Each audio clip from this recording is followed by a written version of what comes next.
Hi friends, welcome back to my channel. ನಾನು ಈ ಡಿಸೈನನ್ನು ಸ್ಟಾರ್ಟಿಂಗ್ ವೀಡಿಯೋ ಮಾಡೋಕ್ಕಾಗಲಿಲ್ಲ. ಸೊ ಹಂಗಾಗಿ ಈಗ ಮಾಡ್ತಾಯಿದ್ದೀನಿ. ಬೇಸ್ ಲೈನ್ ಬಂದು 4, 3, 5, 3, 4 ಬರುತ್ತೆ. ಇದೇ ಥರ ಫುಲ್ಲು ಬೇಸ್ ಲೈನನ್ನು ಹಾಕ್ಕೋಬೇಕು. ಈಗ ನಾನು ಆರ್ಚಿಗೆ ಬಂದು ಸ್ಟಾರ್ಟಿಂಗು ದಾರಾನ ಗಂಟು ಹಾಕಿ 4 ಚೈನ್ ಹಾಕಿ ತ್ರಿಬಲ್ ಕ್ರೋಶನ ಮಾಡ್ಕೊಂಡಿದ್ದೀನಿ. ತ್ರಿಬಲ್ ಕ್ರೋಶೆ ಅಂದರೆ ಸೂಜಿ ಮೇಲೆ 2 ಸರಿ ದಾರ ಸುತ್ತಕೊಂಡು ಎರಡರಲ್ಲೊಂದು ಮಾಡಿಕೊಂಡು ನಾನಿಲ್ಲಿ ಈ ಗ್ಯಾಪ್ಗೆ ನನಗೆ 14 ಕಂಬ ಹಿಡಿದಿದೆ. ಯಾವ ಥರ ಮಾಡಬೇಕು ಅಂತ ತೋರಿಸ್ತೀನಿ ನೋಡಿ ಫ್ರೆಂಡ್. ತ್ರಿಬಲ್ ಕ್ರೋಶೆ ಮಾಡೋದನ್ನು ತೋರಿಸ್ಕೊಡ್ತೀನಿ. 2 ಸರಿ ದಾರ ಸುತ್ತಕೊಂಡು ಎರಡರಲ್ಲೊಂದು ಮತ್ತು ಎರಡರಲ್ಲೊಂದು, ಇದಕ್ಕೆ ತ್ರಿಬಲ್ ಕ್ರೋಶ ಅಂತಾರೆ. ಆಗ ಒಂದು ನಮಗೆ ಕಂಬ ಆಗುತ್ತೆ.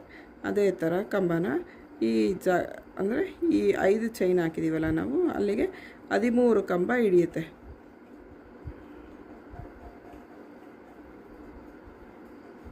ಈಗ 4 ಆಗಿದೆ, 5. ಇದೇ ಥರ ಈ ಗ್ಯಾಪ್ ಪೂರ್ತಿ ಫಿಲ್ ಮಾಡ್ಕೋಬೇಕು ನೋಡಿ ಫ್ರೆಂಡ್ಸ್. ಈಗ 14 ಕಂಬ ಹಿಡ್ದಿದೆ.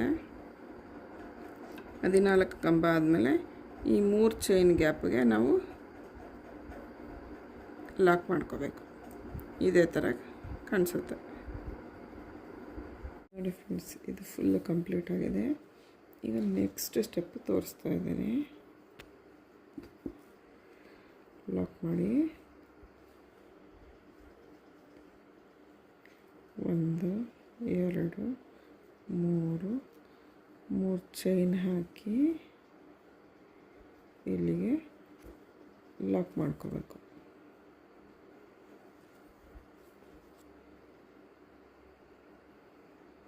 ಇಲ್ಲಿ ಹಾಕಾದ್ಮೇಲೆ ಈ ಫಸ್ಟ್ ಚೈನ್ ಗ್ಯಾಪ್ಗೆ ಒಂದು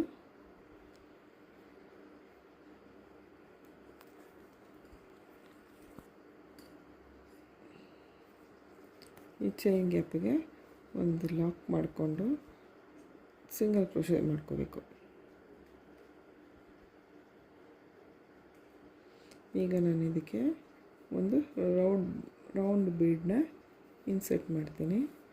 ರೌಂಡ್ ಬೀಡ್ ಹಾಕಿ ಇದನ್ನು ನಾವು ಈ ಚೈನಿಗೆ ಹಾಕಬಾರ್ದು, ಈ ಕಂಬದ ಮಧ್ಯದಲ್ಲಿ ಲಾಕ್ ಮಾಡಬೇಕು.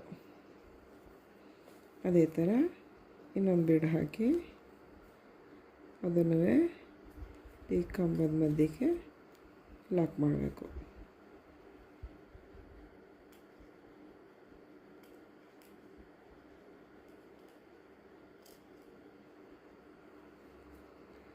ಇದೇ ಥರ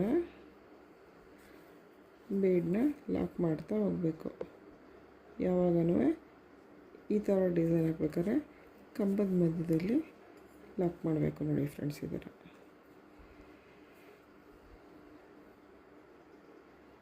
ಕಂಬದ ಮಧ್ಯಕ್ಕೆ ಹೋಗಿ ಲಾಕ್ ಮಾಡಬೇಕು.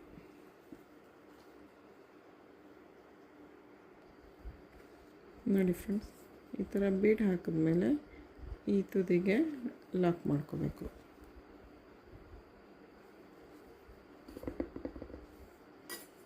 ನೋಡಿ ಈ ಥರ ಕಾಣುತ್ತೆ.